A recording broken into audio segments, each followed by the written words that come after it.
बहुत बहुत शुक्रिया आप सभी का हमारे साथ जुड़ने के लिए। 5 बज चुके हैं। प्रोग्राम 5 के पंच के साथ मैं हूं आसिफ रशीद। जम्मू कश्मीर समेत मुल्क की बड़ी अहम तरीन खबरें इस प्रोग्राम के जरिए आप तक पहुंचती हैं और आज 20 नवंबर को ताज़ा तरीन सूरत हाल अलग अलग हिस्सों के अंदर क्या रही, मौसम से लेकर सियासत तक हम बात करेंगे। सलामती सूरत हाल से मुतल्लिक कुछ खबरें हैं जो इस प्रोग्राम में आगे चलकर मुकम्मल तफसीलात आपके सामने रखनी है, लेकिन उससे पहले तय फॉर्मेट के मुताबिक हमें आगे बढ़ना है और साथ साथ टेलीविजन स्क्रीन पर देखने के अलावा मुख्तलिफ सोशल मीडिया प्लेटफॉर्म्स पर आप हमारे साथ ज्वाइन करेंगे और अपनी आरा से हमें आगाह भी करते रहेंगे। फेसबुक और इसके अलावा इंस्टाग्राम, ट्विटर और दीगर तमाम ऐसे एप्लीकेशन जहां पर गुलिस्तान न्यूज़ के जरिए वक्फे से नशरियात भी आप तक पहुंचेंगी। कमेंट सेक्शन में जाकर अपनी बात जरूर इस प्रोग्राम के ताल्लुक से रखते रहिए। तय फॉर्मेट के मुताबिक आगे बढ़ेंगे और सबसे पहले वो 5 बड़ी खबरें आपके सामने रखेंगे जो इस वक्त सबसे ज्यादा सुर्खियों में है या सुबह से हमारे ऑफिशियल हैंडल्स पर या सोशल मीडिया साइट्स पर सबसे ज्यादा आपने पढ़ी है। पहली खबर टॉप 5 में मौसम के हवाले से। शुमाली हिंदुस्तान के अंदर सर्दी की लहर भी देखी जा रही है, असर काफी ज्यादा है और इसका असर जम्मू कश्मीर के अंदर भी। कई एक इलाकों में धुंध और खुश्क मौसम की पेशगोई के दरमियान जम्मू कश्मीर में सर्दी की लहर बरकरार है। इस दौरान जम्मू कश्मीर में जहां श्रीनगर में बिलखुसूस मौसम का सबसे कम दर्जा हरारत रिकॉर्ड होना इस बात की गवाही है कि दिन ब दिन सर्दी बढ़ रही है। महकमा मौसमियात के तर्जुमान की तरफ से जिस बात की तस्दीक की गई है कि श्रीनगर में दर्जा हरारत तकरीबन 2 डिग्री सेंटीग्रेड की गिरावट रिकॉर्ड की गई, जो गुज़श्ता रात 0.9 डिग्री सेंटीग्रेड के मुकाबले मनफी 0.8 डिग्री सेंटीग्रेड रिकॉर्ड किया गया। इसके अलावा यह भी बताया गया कि श्रीनगर में अब तक साल की इस वक्त दर्जा हरारत मामूल से 1.0 या 1 डिग्री के आसपास है, जिससे कम चला गया और शहर के बेशतर हिस्सों में भी धुंध आज सुबह से छाई रही, जिससे मुख्तलिफ इलाकों के अंदर एक बार फिर से कामकाज मुतासिर हुआ और परेशानी राहगीरों को हुई। कश्मीर के गेटवे टाउन कहलाने वाला काजीगुंड, जहां कम से कम दर्जा हरारत 0.4 डिग्री सेंटीग्रेड रहा। इसी तरीके से सयाहती मकामात पर भी ठंड का काफ़ी असर देखा जा रहा है, जिनमें सयाहती मकाम पहलगाम, गुलमर्ग, इसके अलावा सोनमर्ग और दीगर तमाम ऐसे मकामात जहां बालाई इलाकों के अंदर बहुत ज़्यादा तो नहीं, लेकिन ये ज़रूर कहा जा सकता है कि हल्की बर्फबारी के बाद भी ठंड काफ़ी ज़्यादा पड़ी है और आहिस्ता आहिस्ता ठंड और भी बढ़ती चली जा रही है। जनूबी कश्मीर के मशहूर तफरीह मकाम पहलगाम में भी कम से कम दर्जा हरारत मनफी 2.6 डिग्री सेंटीग्रेड रिकॉर्ड किया गया, मामूल से 1 डिग्री कम, लेकिन धुंध ने कई एक इलाकों में मामूल की सरगर्मियां मुतासिर की हैं। तस्वीरें श्रीनगर और आसपास के इलाकों में जहां पर आज सुबह से घने कोहरे या फिर धुंध ने एक बार फिर से ट्रैफिक को भी सुबह सुबह मुतासिर किया और आसपास के इलाकों में राहगीरों को भी मुश्किलात आती हैं। दूसरी खबर भी, चूंकि जैसे जैसे हम विंटर्स की तरफ जा रहे हैं ऐसे बिजली के हवाले से मुश्किलात काफ़ी ज़्यादा रहती हैं और कश्मीर सूबे के अंदर बिजली की रसद और तलब के दरमियान जो डिमांड और सप्लाई का जो गैप था, 1000 मेगावाट की कमी का खमियाजा आम सारिफीन इस वक्त भुगत रहे हैं। इस पर सियासी बयानबाजी भी, जिनमें उमर अब्दुल्ला भी शामिल है, मुसलसल की जा रही है। मीटर व गैर मीटर इलाकों में 15 घंटे की बिजली कटौती हो रही है। इस वक्त कश्मीर सूबे में बिजली की बदतरीन लोड शेडिंग है और बताया जाता है कि अब तक के सबसे बदतरीन सूरत हाल से पूरा सूबा गुजर रहा है। महकमा इस बार सिर्फ 1100 मेगावाट बिजली फराहम करने में कामयाब रहा। सूबे में 1000 मेगावाट बिजली की कमी ने लोगों को दर्जा हरारत में गिरावट आने के बीच सख्त तरीन अजियत में मुब्तला कर दिया है। महकमे ने गुज़श्ता माह वादी कश्मीर के लिए कटौती शेड्यूल जारी किया था, जिसके तहत मीटर याफ्ता इलाकों में 4.5 घंटे और नॉन मीटर्ड एरियाज में 8 घंटे बिजली बंद रखने का फैसला हुआ, लेकिन ये शेड्यूल भी कागजात तक ही महदूद है। हालत यह है कि मीटर्ड इलाकों में एलानिया 4.5 घंटों के बजाय 6 से 8 घंटे वक्फा दिया जा रहा है, जबकि नॉन मीटर्ड एरियाज में 9 से 12 घंटे की बिजली कटौती हो रही है और नवंबर के पहले हफ्ते में 1800 मेगावाट की जरूरत थी, ताहम सार्फिन को 1000 मेगावाट बिजली फराहम हो रही है। इसके अलावा दर्जा हरारत में गिरावट आने के साथ मसरूफ तरीन औकात के दरमियान बिजली की खपत 2000 से 2200 मेगावाट तक बढ़ गई है, लेकिन महकमे के पास सिर्फ 1000 से 11 मेगावाट ही दस्तयाब है और बिजली सार्फिन के लिए नॉर्दर्न ग्रिड हो, दीगर रियासतें हों, इजाफी बिजली हासिल करने में महकमा नाकाम रहा है। अब अंदाजा ये लगाया जा रहा है कि मौसम सरमा के दौरान बिजली खरीदने की कोई कोशिश ही नहीं की जाएगी। बिजली की एलानिया या गैर एलानिया लोड शेडिंग या कटौती की वजह से बच्चों की तालीम, ताजिर, कारखाने, आम सार्फिन, इसके अलावा दीगर आम शहरी बेहद परेशान नजर आ रहे हैं। जिन मीटर या नॉन मीटर्ड एरियाज में कटौती का सिलसिला जारी है, पूरी वादी में बिजली आने और जाने की कोई टाइमिंग अब मुकर्रर नहीं है। यही वजह है महकमे पर काफी ज्यादा सवाल उठ रहे हैं और इंतजामिया सवालों के घेरे में है। साबिक वज़ीर आला उमर अब्दुल्ला ने भी इस पर सवाल उठाए हैं।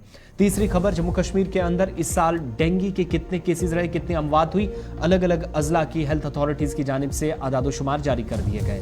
6000 से ज्यादा केसेस इस साल रिपोर्ट हुए अब तक पहले 10 साढ़े 10 माह के दौरान, जबकि यूनियन टेरिटरी में इस बीमारी की वजह से 8 लोगों ने अपनी जान गंवाई है।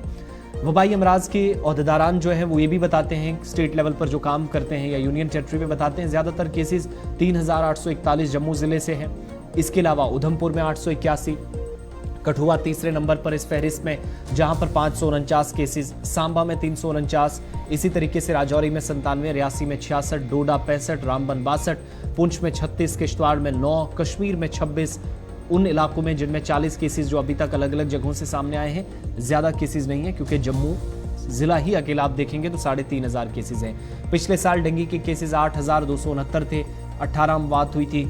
एक दहाई के आदादोशुमार ये भी बताते हैं कि 2021 में 1709, 2019 में 439, 2020 में 53, 2018 में 214, 2017 में 488, 2016 में 79, इसके अलावा 2015 में 153, 2010 में 4, इसके साथ साथ 2017 में जो कि 12,613 केसेस रिपोर्ट हुए, 2012 में 3, 2011 में भी 3, 10 में कोई नहीं, 2009 में 2 केसेस। इस साल 2023 में अब तक के सबसे ज्यादा या पुराने तमाम रिकॉर्ड्स डेंगू ने तोड़ दिए हैं।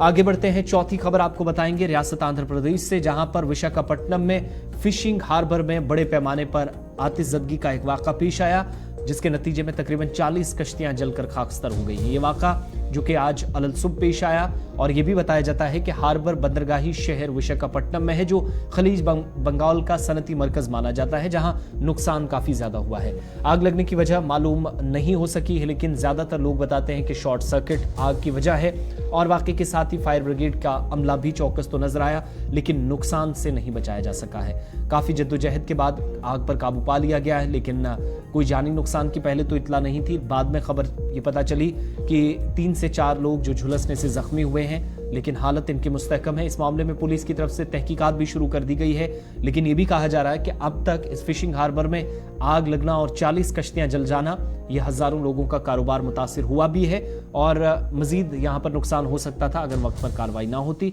लेकिन जब तक आग पर तकरीबन 12 जो फायर ब्रिगेड की गाड़ियां थी वो काबू पाती, तब तक तकरीबन 3 दर्जन से ज्यादा कश्तियां जल चुकी थी।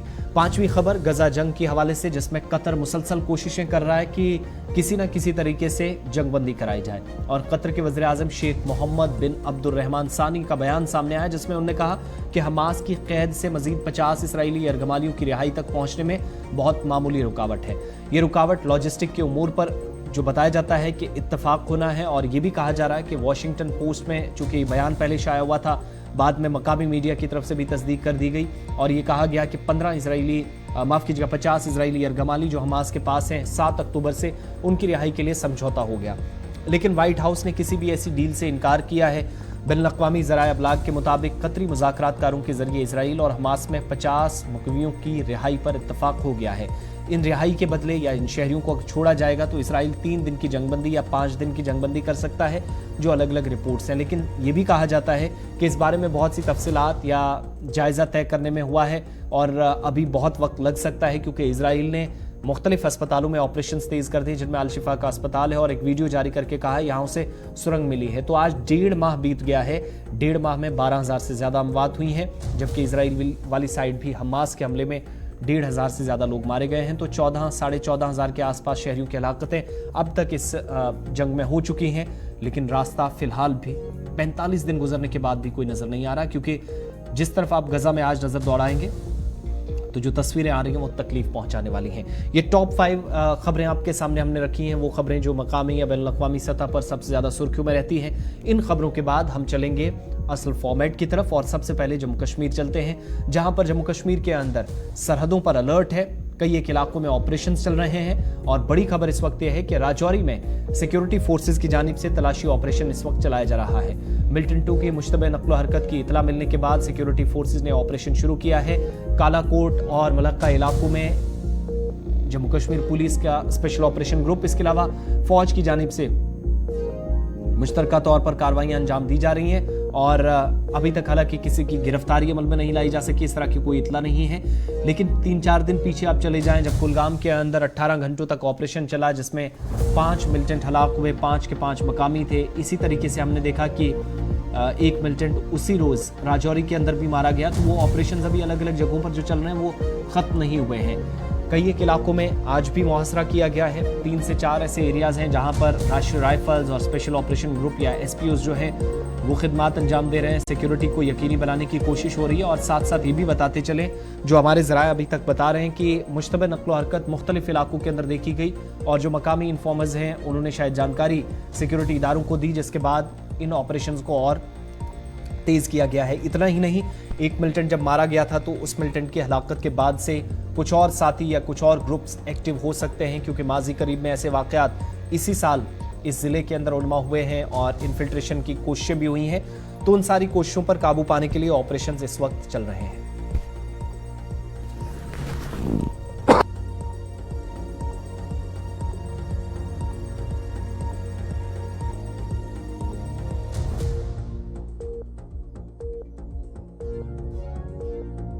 आप पिछले दिनों की और आज सुबह सुबह की भी कुछ एक इलाकों से देख रहे हैं, लेकिन साथ साथ अपने नुमाइंदे के पास भी चलेंगे। जमशीद मलिक हमारे साथ राजौरी से ज्वाइन किए हुए हैं। जमशीद, क्या ताज़ा तरीन तफसीलात हैं? खबर यह है कि एलओसी मेंढर से लेकर बालाकोट और जो आसपास के एरियाज हैं वहां पर सिक्योरिटी फोर्सेज ने जो 3 दिन पहले ऑपरेशन शुरू किए थे वो और इंटेंसिफाई किए गए हैं। क्या गुज़श्ता रोज हम ये माने कि पुलिस सरबराह, उसके बाद नॉर्दर्न कमांड के सरबराह भी उपेंद्र द्विवेदी भी राजौरी जिले का दौरा कर रहे थे, फौजी जवानों के साथ, अफसरान के साथ मुलाकात हुई, वहां से कुछ डायरेक्शंस मजीद मिली हैं जिसके बाद ये ऑपरेशन तेज हुए, या फिर मुश्तबे अफराद की नकलो हरकत अभी भी डिस्ट्रिक्ट के अंदर कुछ एक मकामात पर हुई जिसके बाद ये ऑपरेशन अभी खत्म नहीं किए गए हैं? आसिफ, बिल्कुल, जहां तक मुश्तबा अफराद की नकल व हरकत की बात करें, लगातार इस तरह की खबरें राजौरी और पुंछ से गर्दिश करती रही हैं। लगातार ही हमने देख रहा है। हालांकि 2 दिन पहले की बात करें, इसी तरह की एक खबर बुद्धल इलाके से आई थी, जो सर्च ऑपरेशन जहां शुरू किया। सर्च ऑपरेशन बाद में इनकाउंटर में तब्दील हुआ जिसमें एक मिलिटेंट को मार गिराया गया। उसके बाद देर शाम को कल एक खबर सामने आई थी कि कालाकोट के भरोई इलाके में भी 2 मुश्तबा अफराद देखे गए, जिसके बाद बड़े पैमाने पर सर्च ऑपरेशन वहां कल से ही शुरू किया गया और जो इस वक्त भी जारी है, क्योंकि कल वहां से खबर सामने आई थी इस इलाके में भी 2 मुश्तबा अफराद देखे गए। उसके बाद अगर लाइन ऑफ कंट्रोल के नजदीक के इलाकों की बात करें, वहां भी मुश्तबा अफराद के देखे जाने के बाद बड़े पैमाने पर सर्च ऑपरेशन की खबरें सामने आ रही हैं। हालांकि राजौरी और पुंछ अजला दोनों ऐसे अजला हैं जहां पिछले कुछ दिनों से इस तरह की खबरें लगातार सामने आ रही हैं। मुश्तबा अफराद के देखे जाने की खबरों की गर्दिश करने के बाद इन इलाकों को मुहासरे में लेकर सर्च ऑपरेशन शुरू किया जा रहा है, क्योंकि 1 जनवरी 2023 के बाद ही राजौरी के हालात काफी कशीदा हुए थे, जहां 1 जनवरी को राजौरी के ढांगरी इलाके में हमले में 7 के करीब लोगों के कत्ल किया गया। उसके बाद कई इनकाउंटर राजौरी के कंडी इलाके में देखने को मिले। उसके बाद कंडी के अंदर की बात करें, कंडी के अंदर 2 मियां बीवी का कत्ल भी हुआ। उसके बाद एक वहां इनकाउंटर देखने को मिला जी। इनकाउंटर गर्दिश कर रही है, दूरी और पुंछ से गर्दिश कर रही हैं। देर रात को भी इसी तरह की खबर भरोई इलाका मेंढर का है, जो जिसकी अगर बात करें पिछले कुछ अर्सा पहले या 10-15 साल पीछे चले जाएं, ये वो इलाके थे जो बहुत ज्यादा मिलिटेंसी से मुतासर इलाके थे। यहाँ आए दिन इस तरह की खबरें सामने आती थी कि इनकाउंटर की खबरें सामने आती थी। मगर पिछले 1 साल या 1.5 साल की बात करें, 1-1.5 साल से बाद दोबारा सरहदी जिला राजौरी और पुंछ में इस तरह की खबरें दोबारा गर्दिश करना शुरू हो चुकी हैं, जहां आए दिनों मुश्तबा अफराद देखे जाने की खबरें सामने आती हैं, जिसके बाद बड़े पैमाने पर सर्च ऑपरेशन चलाए जा रहे हैं। और देर रात को भी कालाकोट के भरोई इलाके से इस तरह की एक खबर सामने आई थी, जहां 2 मुश्तबा अफराद देखे गए, जिसके बाद जम्मू कश्मीर पुलिस की बात करें, फौज की बात करें, उनकी तरफ से बड़े पैमाने पर सर्च ऑपरेशन चलाया जा रहा है और वो सर्च ऑपरेशन इस वक्त भी जारी है। आसिफ, जमशीद, एक चीज और भी बताइएगा। अब जब हमने देखा कल 2 सीनियर अफसरान, पुलिस हुकाम और फौजी हुकाम जो है वो काफी ज्यादा सरगर्म नजर आई, तो अब क्या हम देखेंगे जैसे जैसे हम सरमा की तरफ जाएंगे, जब जब इन्फिल्ट्रेशन की कोशिशें होती रही हैं, इन ऑपरेशंस को इंटेंसिफाई और तेज और वसी इलाकों में या मुहासरा हम ज्यादा होते हुए देखेंगे आइंदा कुछ हफ्तों, आइंदा कुछ दिनों के दौरान? जिस तरीके से कल मुलाकातें हुई हैं और सरहदी बेल्ट के अंदर जायजा लिया गया है, दोनों हुकाम काफी कल मुतहरिक नजर आई हैं, फौज भी और पुलिस भी। बिल्कुल आसिफ, कल जहां दोनों हुकाम काफी सरगर्म नजर आए, राजौरी के अंदर या लाइन ऑफ कंट्रोल के नजदीक की बात करें, उनकी तरफ से काफी कई हिदायतें भी नई जारी की गई हैं। बिलखुसूस ये भी कहा गया कि जो लोग बालाई वर्कर के तौर पर भी काम करते हैं, लोगों के पर उनके पर भी कड़ी नजर रखी जाए और उनके खिलाफ भी कार्रवाई की जाए। दूसरी तरफ मुंशियात को लेकर भी बड़े कदम उठाने की बातें कही गई हैं, क्योंकि मुंशियात को लेकर मेंढर के अंदर पुलिस की तरफ से एक मुंशियात फरोश की प्रॉपर्टी को अटैच किया गया, जिसके बाद उनकी तरफ से उस काम की सराहना करने के बाद ये कहा कि इन लोगों पर और मजीद कार्रवाई कार्रवाइयां आगे की जाएं। बिल्कुल उनकी तरफ से मिलिटेंसी और मुंशियात को लेकर कई बड़े फैसले लिए गए। उन फैसलों में जिस तरह मैंने आपको बताया कि मुंशियात फरोशों की प्रॉपर्टी जिस तरह जब्त की गई है, जिनको अटैच किया गया, उनको इस तरह और मजीद कार्रवाइयां करने की हिदायत जारी की गई है। जो बालाई वर्कर तौर पर काम करते हैं लोग, उनके खिलाफ भी सख्त कार्रवाई करने की हिदायतें जारी की गई हैं। क्योंकि मैं जिस तरह बता रहा हूं कि पिछले 1-1.5 साल से खिताई पीर पंचाल के अंदर मिलिटेंसी का ग्राफ दोबारा देखने को मिला और उस ग्राफ को दोबारा कम करने के लिए इस तरह के कदम उठाए जा रहे हैं। क्योंकि खास करके राजौरी की अगर जहां तक बात करें, राजौरी में पिछले 1-1.5 साल के अंदर तकरीबन 5 से 7 इनकाउंटर देखने को मिले, जिसके बाद इसी साल काफी ज्यादा ऑपरेशन। एक चीज ये भी जल्दी से बताइएगा, जिस मिलिटेंट की हलाकत हुई थी, क्या ये कोई किसी ग्रुप के साथ था, क्या इनपुट्स थी, और ये कोई मकामी था, कोई पाकिस्तानी था, इसकी क्या शनाख्त हो पाई थी बाद में? आसिफ नहीं, बिल्कुल अभी तक उसकी शिनाख्त नहीं हो पाई थी, क्योंकि पुलिस की तरफ से जो बयान जारी किया गया था उसमें यह कहा गया था इस मिलिटेंट से एक AK-47, तकरीबन 2 हैंड ग्रेनेड और 4 मैगजीन और कुछ रोंद बरामद किए गए थे, मगर उसकी शिनाख्त नहीं हो पाई थी। और यह भी पहले खबर आई थी सामने कि 2 मिलिटेंटों का ग्रुप था, मगर बाद में यह खबर सामने ये एक ही मिलिटेंट था जिसको वहां मार दिया था। मगर वहां से भी खबर जो हमारे जराये दे रहे हैं, क्योंकि जिस तरह वहां से खबर आई थी कि ये 2 मिलिटेंटों का ग्रुप था, उसके बाद उस इलाके में सर्च ऑपरेशन अभी भी दूर दराज पहाड़ी इलाकों में या जंगल के इलाकों में वहां भी अभी भी चल रहा है। जिस तरह पिछले कुछ अरसे से ये ग्राफ बढ़ा है, इसको देखते हुए ये बड़े कदम जरूर उठाने का फैसला लिया गया और उसके चलते अब लाइन ऑफ कंट्रोल से लेकर शहरी आबादी तक बड़े पैमाने पर सर्च ऑपरेशन देखने को मिल रहे हैं। आपसे सिक्योरिटी इदारों के पास कुछ ऐसी इनपुट्स होंगी जिसके बाद इन ऑपरेशंस को और तेज किया जा रहा है। बहुत बहुत शुक्रिया राजौरी से जमशीद मलिक मुकम्मल तफसीलात फराहम करने के लिए। ऑपरेशन इस वक्त भी चल रहा है, डिटेल्स आपके सामने राजौरी से रखवाई है।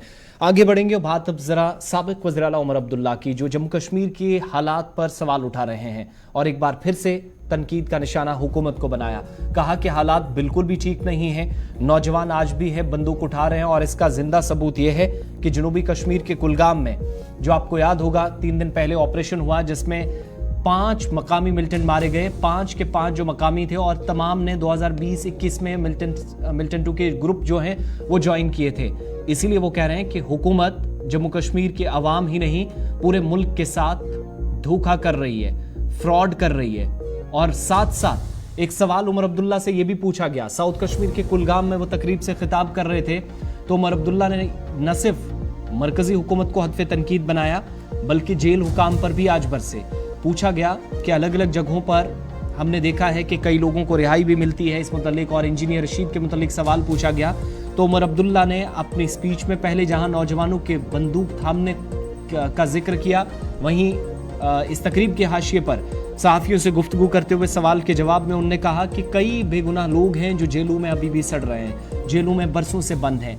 लेकिन शोपियां का हवाला देते हुए उन्होंने कहा कि फर्जी एनकाउंटर में मुलव्विस वो शख्स जो एतराफ़ जुर्म कर चुका है, जिसके खिलाफ कार्रवाई चल रही थी, फौजी हुकाम ने कार्रवाई का आगाज किया, उसको रिहाई मिलना काबिल अफसोस है और ये अदलिया के लिए एक पॉजिटिव साइन बकौल साबिक वज़ीर आला और नाइब सदर नेशनल कॉन्फ्रेंस उमर अब्दुल्ला नहीं है। साथ साथ उन्होंने ये भी कहा कि जिन लोगों को छोड़ा जाना चाहिए था, जिनका वक्त अभी जेलों में पूरा हुआ, केसेस लगभग खत्म हुए हैं, उनको भी बावजूद इसके पेंडिंग केसेस की तरफ उन्होंने इशारा करते हुए कहा कि वो तमाम लोग अब इस अहल नहीं है या इतने नहीं काबिल नहीं है कि जहां पर वो लीगल फाइट कर सके। लेकिन जिन लोगों को बाहर होना चाहिए था, दर्जनों मुख्तलिफ सियासी जमातों से वाबस्ता कारकुनान, लीडरान, इसी तरीके से कई नौजवान मिलिटेंसी के केसेस में अंदर गए, लेकिन अभी तक बाहर आने की इजाजत नहीं दी गई। लेकिन बरहमी का इजहार करते हुए उन्होंने शोपियां के फर्जी एनकाउंटर केस में, जिस मेजर को आपको याद होगा कि सजाएं खत्म नहीं की गई थी लेकिन उम्र कैद की सजा को मुअत्तल करते हुए पिछले दिनों फौजी अदालत की तरफ से उसे जमानत दी गई, उस पर उमर अब्दुल्ला ने हुकूमत की हिकमत अमली और सिस्टम पर सवाल उठाते हुए कहा कि नौजवान बंदूकें उठा रहे हैं और सब कुछ ठीक है, ये तो कहा जा रहा है, लेकिन जेलों के अंदर जो बेगुनाह हैं, जिनके केसेस खत्म हो चुके हैं, उनको भी जरा छोड़ने का प्लान बनाइए और गुनाहगारों को सलाखों के पीछे होना चाहिए, ना कि उनकी जमानत अर्जी मंजूर की जाए।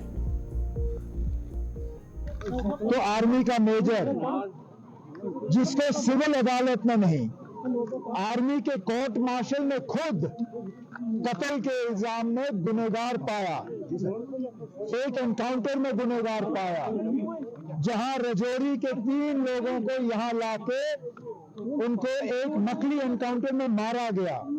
देखिए कितनी आसानी से उसके खिलाफ जो है तमाम जो प्रोसीजर है उसको उसको अलग एक साइड रख के उसको बेल दी जाती है। मैं हुकूमत से, खासकर मरकज की हुकूमत से गुजारिश करना चाहता हूं कि यहाँ के लोगों के साथ इस तरह खिलवाड़ मत करिए।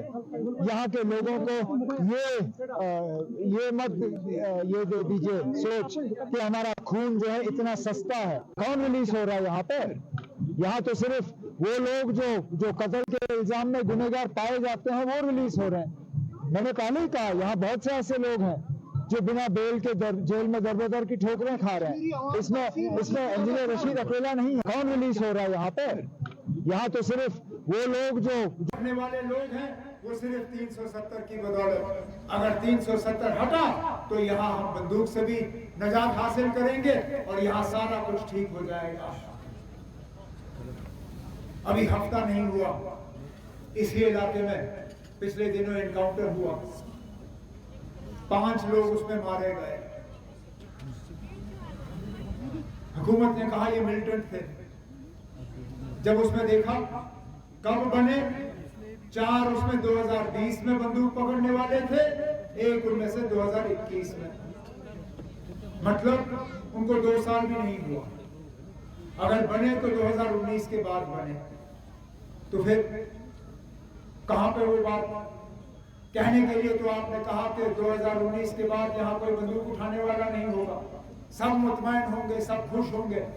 अगर ये बात सही है तो जो ये 5 मिलिटेंट मरे ये क्यों बने? इन्होंने बंदूक उठाया क्यों? कहीं ना कहीं इसमें आपकी नाकाबिलियत है, कहीं ना कहीं इसमें आपका धोखा है। न सिर्फ आपने जम्मू कश्मीर के लोगों को धोखा दिया, सिर्फ जम्मू कश्मीर ही नहीं पूरे मुल्क को आपने निशाने पर लिया, धोखा किया। उमर अब्दुल्ला हालात ठीक होने के दावों पर सवाल उठाते हुए और कई सवाल उन्होंने सिस्टम का हिस्सा बने या हुकूमत में बैठे लोगों से पूछे। आगे बढ़ते हैं। आज हुकूमत पर सवाल ऑल जम्मू कश्मीर पंचायत कॉन्फ्रेंस की जानिब से भी उठाया गया। जम्मू में प्रेस ब्रीफिंग हुई और प्रेस ब्रीफिंग कब हुई? जब हुकूमत ने यह फैसला लिया है कि आइंदा पंचायतों का प्लान जो है वो जैसे ही पंचायतों की मुद्दत 9 जनवरी को खत्म हो रही है तो अगले 1 साल का प्लान डीडीसीज के हवाले है।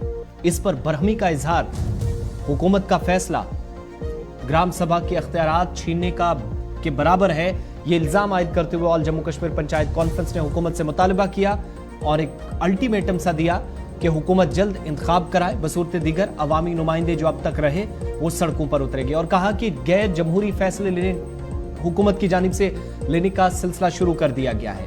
और पंचायत कॉन्फ्रेंस की जानिब से न सिर्फ ये मुतालबा किया गया कि आप इंतखाबात कराएं, बल्कि कहा कि इंतखाबात कराने के लिए आपका फैसला 1.5 साल पहले या 1 साल पहले होना चाहिए था, एक हिकमत अमली होनी चाहिए थी। 9 जनवरी की डेट फिक्स कर दी गई कि पंचायतों के जो मेंबरान हैं उनके इख्तियारात खत्म हो जाएंगे, पावर नहीं रहेंगे।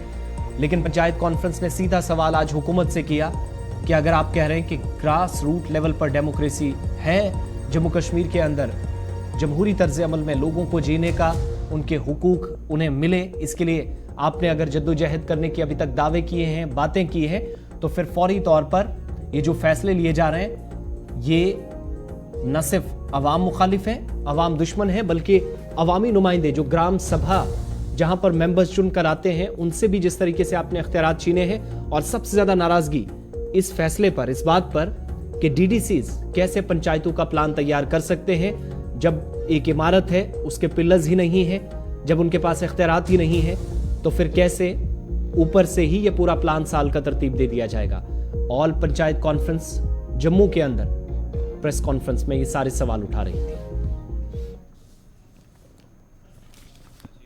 देखिए कि जो सरकार की तरफ से और जहां एडमिनिस्ट्रेशन की तरफ से अनडेमोक्रेटिक, अनकॉन्स्टिट्यूशनल फैसले जो है वो करने की शुरुआत हो गई है पंचायतों के हवाले से।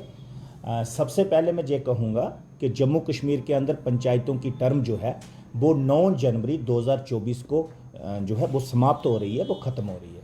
लेकिन जम्मू कश्मीर के अंदर इलेक्शन करवाने के लिए कोई भी तैयारियां जो हैं वो स्टेट इलेक्शन कमीशन की तरफ से या सरकार की तरफ से नहीं ली गई। ये जम्मू कश्मीर के ग्रास रूट लेवल डेमोक्रेसी को जो है वो डिमोरलाइज करने की कोशिश जो है वो की जा रही है। और उसके साथ साथ जम्मू कश्मीर के अंदर जो ग्राम सभा के पास जो पावर्स होती हैं प्लान प्लानिंग करने की, जितनी भी डेवलपमेंट की कंसर्न जो प्लानिंग होती है उसके अधिकार ग्राम सभा के पास होते हैं, चाहे पंचायतें हों भी, इलेक्टेड रिप्रेजेंटेटिव हों भी, तब भी होते हैं। अगर नहीं भी हो फिर भी उसके अधिकार ग्राम सभा के जो मेंबर होते हैं ग्राम सभा के पास होते हैं। लेकिन अनफॉर्चुनेट जम्मू कश्मीर के अंदर उन अधिकारों को छीन कर वो 3 टियर सिस्टम के एक तीसरे टियर को डीडीसी को देने की बात सरकार जो है वो कर रही है। ये टोटली अनकॉन्स्टिट्यूशनल है, ये टोटली अनडेमोक्रेटिक है। के अंदर वो स्टेट इलेक्शन कमीशन जो है करने में नाकामयाब रहा है।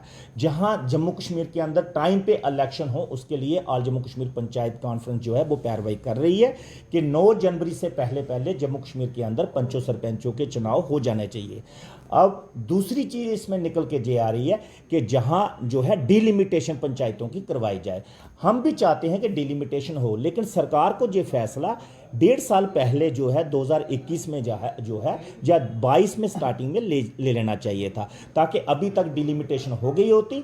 अब सरकार की मंशा जो है जहां पंचायतों की जो जहां इलेक्शन है उसको जो है ये डिले करने की टैक्टिस जो है ये सरकार इस वक्त कर रही है, वो सरासर गांव में रहने वाले लोगों के साथ बहुत बड़ा धोखा हो रहा है।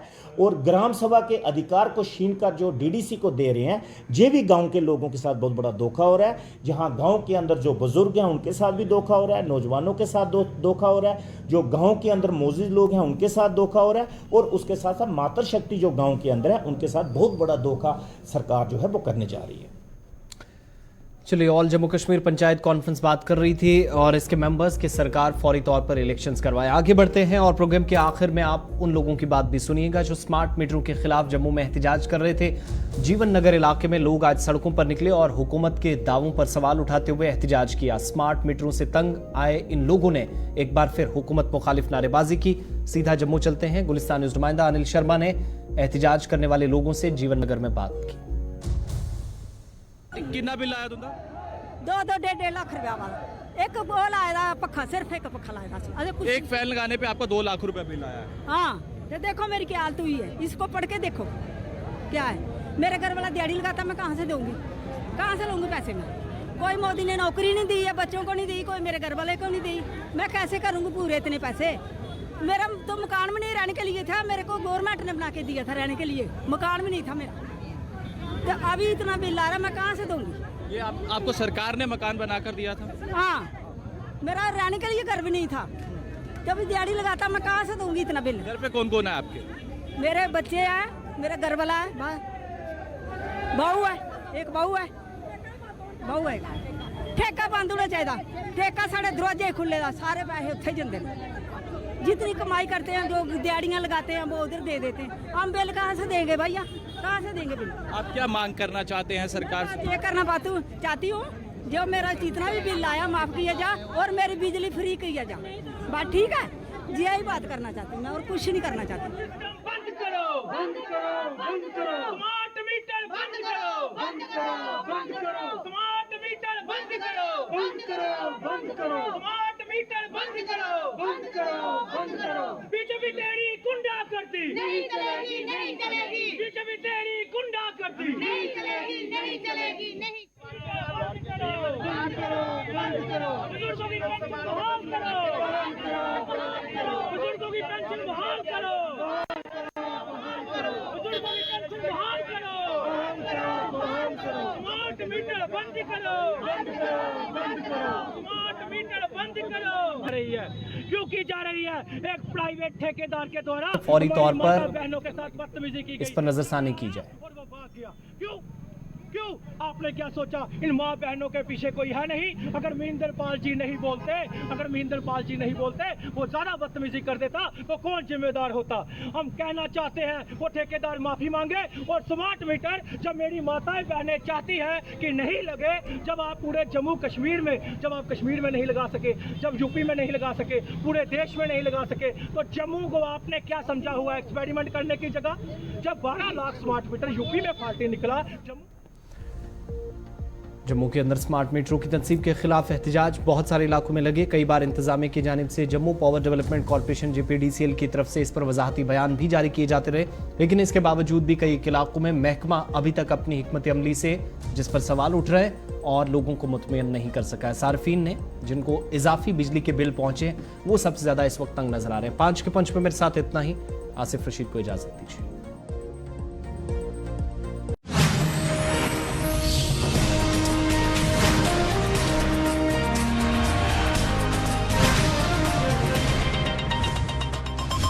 लीफोर्ड हेल्थकेयर लिमिटेड, देश की सर्वश्रेष्ठ फार्मास्यूटिकल कंपनी।